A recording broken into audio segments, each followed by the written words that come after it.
காவல்துறையினுடைய நடவடிக்கை அண்ணன் சீமான் அவர்களை பொறுத்தவரை அந்த வீட்டுல ஒட்டினது, அந்த சம்மன்ஸ் ஒட்டினது, அதெல்லாம் நடந்து கொண்ட விதம் ஏற்புடையது அல்ல. புகார் வந்திருக்கு, சீமான் அவர்கள் ஒத்துழைக்கணும், அது எந்த மாற்று கருத்து இல்லைங்க. ஆனா நான் ஒரு சம்மனை ஒட்டினேன், சம்மனை யாரோ ஒருத்தர் கிழிச்சாங்க, அதனால அவரை நான் தூக்கிட்டு போனேன், அவரை போலீஸ் ஸ்டேஷன்ல போய் அவங்க என்னை அடிச்சாங்கன்னு போலீஸ் நானே கம்ப்ளைண்ட் கொடுத்தேன். எனக்கு அது ஏதோ ஒரு இடத்துல தமிழகத்தினுடைய காவல்துறை தன்னுடைய அதிகாரத்தை தவறாக பயன்படுத்துகின்றார்களோ என்கின்ற ஐயம் எனக்கு ஏற்பட்டுச்சு. ஒரு காவல்துறை அதிகாரியோ ஒரு கோர்ட்டோ யாராவது நான் விசாரிக்கணும், அவங்கள்ட்ட ஒரு இன்ஃபர்மேஷன் இருக்கு, நான் கேதர் பண்ணணும் அப்படின்னா சம்மன் பண்ணி வர சொல்லுவாங்க. நீங்கள் நானும் தொடர்ச்சியா அந்த சம்மனுக்கு போகல, முதல் சம்மன் கொடுப்பாங்க போகல, இரண்டாவது சம்மன் கொடுப்பாங்க போகலனா அது கோர்ட் மூலமாக வாரண்டா மாறும், அது பிடி வாரண்டாக மாறும். அப்ப கண்டிப்பா போடும். எந்த விதத்திலும் அனுப்பலாம், இமெயில் அனுப்பலாம், வாட்ஸ்அப்ல அனுப்பலாம். சீமான் அவர்களை போன்ற அரசியல் தலைவர்கள் எங்க இருந்தாலும் அந்த லோக்கல் கான்ஸ்டபிள் மூலமா மேடைக்கு சர்வ் பண்ணலாம். வீட்டுக்குள்ள போய் சீமான் அவர்கள் மனைவி கையில அந்த சம்மனை கொடுக்கலாம், அதான் முறை. வீட்டுக்குள்ள யார் இருக்காங்க அவங்க கையில சம்மனை கொடுத்து கையெழுத்து வாங்கி போட்டோ எடுத்துட்டு போவாங்க. இதுல எனக்கு ஆச்சரியம் என்னன்னா கேட்ல ஒட்டுறது. கேட்ல யார்ட்ட ஒட்டுவாங்க, ப்ரொக்ளைம்ட் அஃபெண்டர் மேல தான் கேட்ல ஒட்டுவாங்க. அதாவது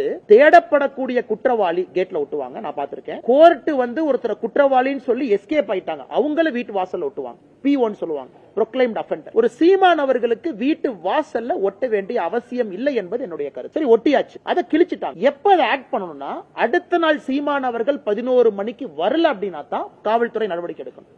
அதனால எனக்கு காவல்துறை நடந்து கொண்ட விதம் எனக்கு ஏற்புடையதா இல்லைங்க.